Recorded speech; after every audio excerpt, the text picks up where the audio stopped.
Welcome back to World Sport. Any success tennis fledgling Ana Ivanovic has in the game is certainly hard-earned. One of the big success stories in 2007, the 19-year-old from Serbia reached the final of the French Open before suffering a heavy defeat to the eventual champion there, Justine Henin.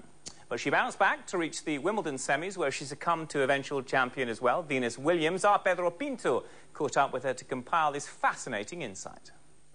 Hello, I'm Ana Ivanovic, and this is my story.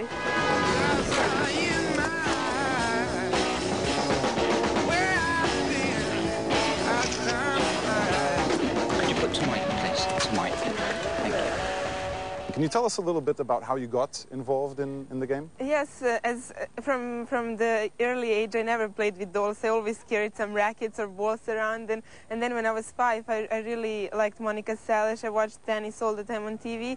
And she was from Serbia, so they showed a lot of her matches. And then I saw a commercial for a tennis school, and I forced my parents to sign me in. So for a 5th birthday, my father brought me a small tennis racket, and a month later, I started playing tennis. It wasn't always easy, though, because I've heard at first you had problems finding a place to practice, and you even had to practice in an empty swimming pool, right? Yes, it's hard to imagine, isn't it? It is. With a net or without a net? With a net. With a net, yes. okay. But yes, I started in the tennis club, which was really far away from home, and then I moved to this club, which was closer, and it was in the swimming pool. They emptied the Olympic swimming pool, and they put carpet inside and placed 2 single courts in there.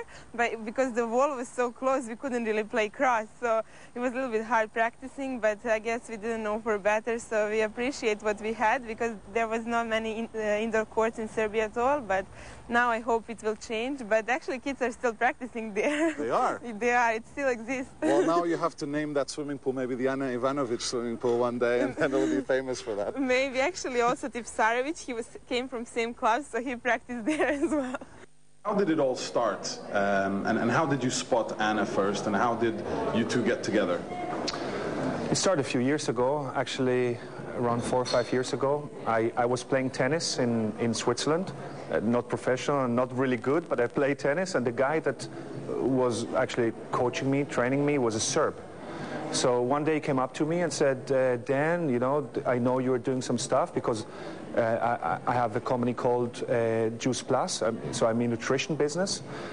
So this guy came to me and said, Dan, you know, there's a little girl. I mean, she was not little, there is a tall girl, but a young girl. How old was she at the time? I think she was end of 13. Okay. And she's not bad in juniors, and you know, and her management group or a manager just went bankruptcy. And like the parents, they don't have enough money to support her. So would you step in? Would you help?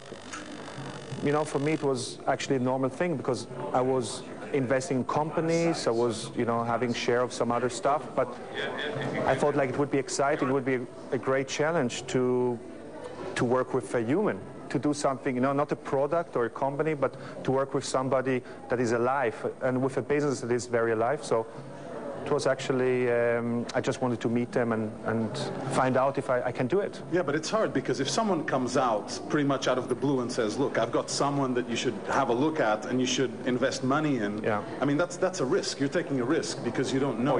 Oh yeah, I was totally naive. And you know, looking back now 4 or 5 years, I was totally naive. But at that time, I didn't think about that. You know, I just thought, let me meet this girl, let me meet the parents. And, you know, I was used to help some sport people, not with money, but with products, with the product I was selling. So I was used to that. You know, I had some relationship to other managers. I was a little bit involved in Sven Hallenwald and Nick Heidfeld Formula 1. So it was not totally new to me.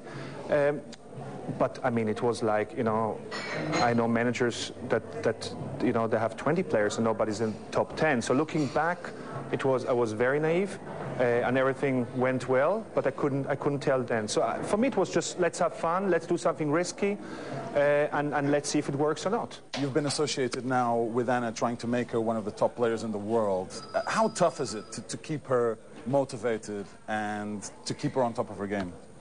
Well, obviously now, since she's reached a Grand Slam final, that was always her motivation, and I think even more now that she has tasted the feeling of getting into a final, I think her motivation is even more there. So from my side, I just support her and try to keep her focused and think about the big picture.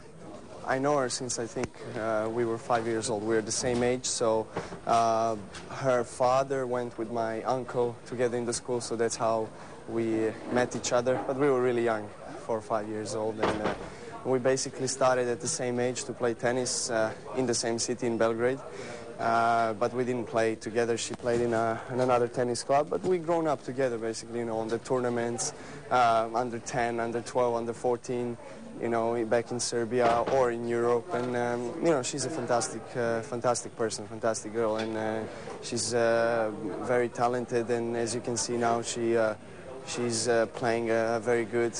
She has a great season. She reached the top 10, so I think she has a big potential to be the best player. I definitely thought for the last couple of years that she really has some great weapons in her game and that she has some great possibilities. Now, you know, everything has to come together at some point to break through, and she did it, and she's done a great job in the French Open, and, you know, learned maybe a little bit of a hard lesson in the final, but definitely think that it could help her at some point in her career to, you know, to face these difficult moments that you have to face sometime in a career. And but she's definitely one of the best players coming up.